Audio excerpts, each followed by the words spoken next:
জয় শ্রীকৃষ্ণ। কেমন আছো? আমি উপরওয়ালার কৃপায় ভালোই আছি। জানো তো, আমি কলেজে পড়ার সময় লাঞ্চ নিয়ে যেতাম না। আমি কিন্তু বাড়িতে থাকতাম না, আমি থাকতাম পিজিতে। এবং আমার পিজিতে যে বৌদি থাকতেন, মানে আমি যেই বৌদির বাড়িতে থাকতাম, তিনি খুব ভালো রান্না করতেন। তো ওই কারণের জন্য আমি লাঞ্চ নিয়ে যেতাম।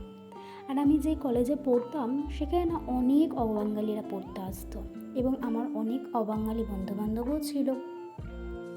তা আমি একদিন ক্যান্টিনে বসে এই মাছ ভাত খাচ্ছি, তো হঠাৎ করে 2-4টে বন্ধু আমার কাছে আসলো, অবাঙালি, এবং তারা আমায় বলছে ক্যা খা রা হ্যায়। তো আমি নর্মালি উত্তর দিয়েছি কি মাছলি ভাত খা রে, খায়েগা।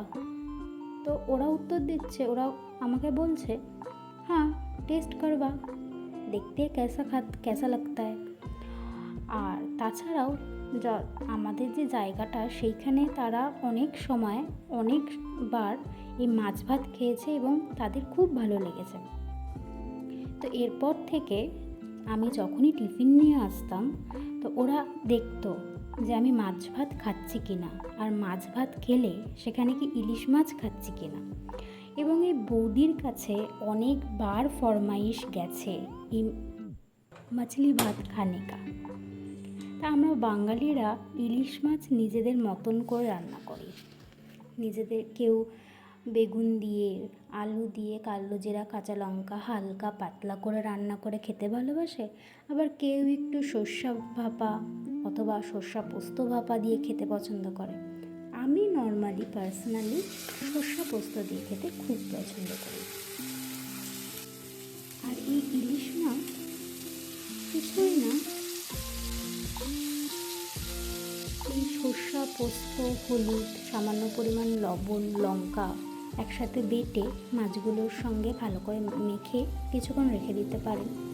অথবা একটা তেল গরম করে সঙ্গে সঙ্গে সেই বাটা মিশ্রণগুলো এবং মাছগুলো দিয়ে কিছুক্ষণের জন্য ভাপিয়ে নিলেই আমাদের তৈরি সর্ষা পোস্ত দিয়ে ইলিশ মাছ।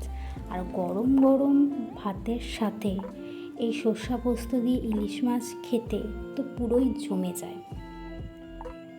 তো আপনারা বলুন যে আপনাদের এমন কেউ কি আছে অবাঙালি যারা ইলিশ মাছের এই সর্ষা পোস্ত বলুন বা পাতলা ঝোল বলুন পছন্দ করে? যদি থাকে অবশ্যই কমেন্টে জানাবেন। আর আমার এই রেসিপিটি কেমন লাগলো সেটা রান্না করে অবশ্যই একবার ট্রাই করবেন। আশা করি আপনাদের সবার ভালো লাগবে।